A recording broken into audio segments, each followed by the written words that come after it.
하나님의 말씀을 같이 보시겠습니다. 오늘 보실 하나님의 말씀은 신약성경 요한복음 21장 1절에서 14절까지 말씀이 되겠습니다. 요한복음 21장 1절에서 14절까지 말씀 같이 보겠습니다. 그 후에 예수께서 디베랴 바다에서 또 제자들에게 자기를 나타내셨으니 나타내신 일이 이러하니라. 시몬 베드로와 디두모라 하는 도마와 갈릴리 가나 사람 나다나엘과 세베대의 아들들과 또 다른 제자 둘이 함께 있더니 시몬 베드로가 나는 물고기 잡으러 가노라 하매 저희가 우리도 함께 가겠다 하고 나가서 배에 올랐으나 이 밤에 아무것도 잡지 못하였더니 날이 새어갈 때에 예수께서 바닷가에 서셨으나 제자들이 예수신 줄 알지 못하는지라. 예수께서 이르시되 얘들아 너희에게 고기가 있느냐 대답하되 없나이다. 가라사대 그물을 배 오른편에 던지라 그리하면 얻으리라 하신대 이에 던졌더니 고기가 많아 그물을 들 수 없더라. 예수의 사랑하시는 그 제자가 베드로에게 이르되 주시라 하니 시몬 베드로가 벗고 있다가 주라 하는 말을 듣고 겉옷을 두른 후에 바다로 뛰어내리더라. 다른 제자들은 육지에서 산 거가 불과 한 50간쯤 되므로 작은 배를 타고 고기 든 그물을 끌고 와서 육지에 올라보니 숯불이 있는데 그 위에 생선이 놓였고 떡도 있더라. 예수께서 가라사대 지금 잡은 생선을 좀 가져오라 하신대 시몬 베드로가 올라가서 그물을 육지에 끌어올리니 가득히 찬 큰 고기가 153마리라. 이같이 많으나 그물이 찢어지지 아니하였더라. 예수께서 가라사대 와서 조반을 먹으라 하시니 제자들이 주신 줄 아는 고로 당신이 누구냐 감히 묻는 자가 없더라. 예수께서 가셔서 떡을 가져다가 저희에게 주시고 생선도 그와 같이 하시니라. 이것은 예수께서 죽은 자 가운데서 살아나신 후에 세 번째로 제자들에게 나타나신 것이라. 아멘. 자, 오늘은 요한복음 강론 55번째 내용입니다. 이제 한 번 남겨놓은 마지막 장의 내용 55번째 말씀입니다. 자, 이 21장 끝부분에 나와 있는 이 말씀은 예수님께서 이제 하나님으로부터 이 땅에 오셨다가 아버지께로 가시는 과정 중에 마지막 끝자락, 부활 후에 증거하시는 끝자락의 내용이라고 말할 수 있죠. 그래서 예수님께서 부활 후에 3일 후 부활하심으로 말미암아 증거하신 20장이 있었고 이제 20장 끝부분과 21장 초두에서는 부활을 증거하심에 대한 내용이 기록이 되어져 있습니다. 자, 오늘 내용은 부활을 증거하시는 내용의 후반부죠. 21장 1절에서 6절까지 보니까 예수께서 고기 잡는 제자들에게 나타나서 부활의 모습을 보여주셨고요. 7절에서 14절까지는 예수님께서 제자들과 함께 조반을 함께 하셨다 하는 내용으로 기록이 되어져 있는 것을 봅니다. 자, 이 내용을 히브리적 관점 키아즘에서 살펴보니까 A 부분은 1절에서 3절까지 내용인데요. 제자들의 바다와 밤의 노동이 기록되어 있습니다. 제자들의 바다와 밤의 노동, 빈 그물이었고 인간의 수고와 어둠이 깔려 있는 모습이죠. A-는 12절에서 14절까지인데 예수님과 아침 식탁을 대하는 모습이죠. 교제가 있고 먹음이 있고 회복이 있고 새 공동체의 모습을 보여주고 있다고 말할 수 있습니다. 자, B는 4절에서 6절까지인데 예수님의 등장과 명령이 있죠. 오른편에 던지라 하는 말씀입니다. 그리고 B-는 8절에서 11절까지 내용에 순종과 충만한 수확, 순종을 통한 충만한 수확, 가득 찬 그물, 그리고 끌어올림에 대한 내용으로 기록이 되어 있죠. 그리고 오늘의 본 내용 중에서 C, 중심은 중심 고백과 계시가 기록이 되어 있습니다. 7절이죠. 주님이시다 라는 고백을 하고 있는 모습을 볼 수 있습니다. 자, 이 내용 14절까지의 내용을 통해서 빈 그물 위에 찾아오신 예수님이란 제목으로 말씀을 함께 살펴보기를 원합니다. 자, 첫 번째로 성경은 창조주 하나님께서 친히 계획하시고 완성하신 구원 언약의 설계도인 것을 우리는 믿습니다. 이 설계도는 인간의 역사 시간 속에서 만드신 것이 아니라 하나님의 영원성, 하나님의 올람, 히브리어의 올람이라고 하는 영혼에서 창조된 것인 것을 믿으시길 바랍니다. 이 구원 언약은 인간의 실패와 타락에 기초하지 않고 하나님의 선하심과 신실하심에 기초하고 있기에 영원히 유효한 줄 믿습니다. 그리고 창조와 타락, 구원과 종말은 시간의 흐름에 따라 순서적으로 나열된 것이 아니라 영원이라는 한 통 속에 신비하게 하나님께서 정렬해 놓으신 줄 믿습니다.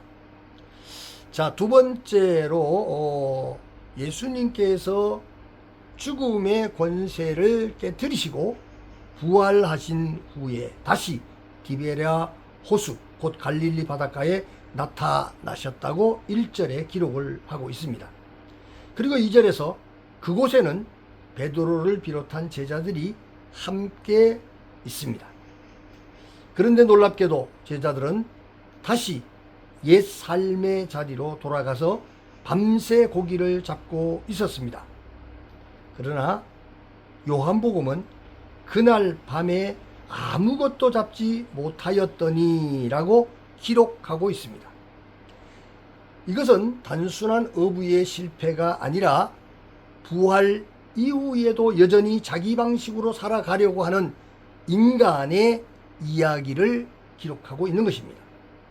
제자들은 이미 예수님의 부활을 보았고 주님도 만났죠.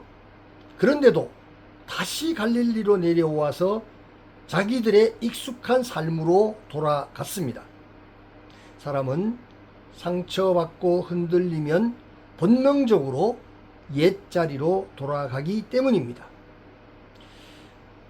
특히 베드로는 마태복음 26장 35절에서 주를 위해서 죽겠다 라고 했지만 결국 숯불 앞에서 예수님을 3번씩이나 부인했었습니다.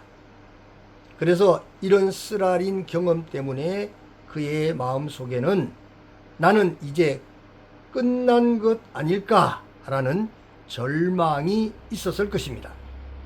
결국 그는 다시 바다로 나아갔습니다. 우리 역시 실패하면 다시 옛 방식으로 돌아가려는 본능이 있습니다. 그러나 문제는 그곳에서 더 이상 열매가 없다는 것입니다. 밤새 수고했지만 남은 것은 빈 그물의 은혜뿐이었습니다. 예수님을 만난 사람은 더 이상 이전의 방식으로 만족하며 살 수 없기 때문입니다. 세상은 같아도 사람은 이미 변했습니다. 부활을 본 사람은 더 이상 옛 바다로 만족할 수가 없다는 것입니다. 바로 그 밤의 끝에서 요한복음은 4절에 날이 새어갈 때에 라는 말을 강하게 조명하고 있습니다. 요한복음에서 새벽은 단순한 시간이 아니라 새 창조의 시간인 줄 믿으시기 바랍니다. 창세기에서 하나님께서 어둠 속에 빛을 부르셨듯이 지금 갈릴리 바다 위에도 새 창조의 아침이 오고 있습니다. 그리고 그 새벽의 경계에 예수님께서 서 계셨습니다. 그런데도 제자들은 예수님을 알아보지 못했다고 기록합니다.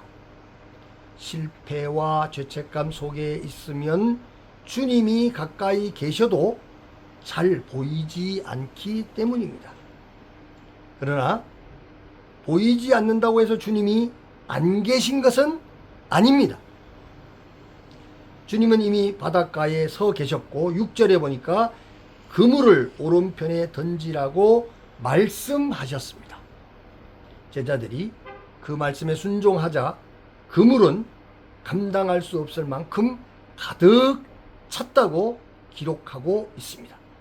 여기서 요한복음은 6절에 끌어올리다 라는 중요한 단어를 사용하죠.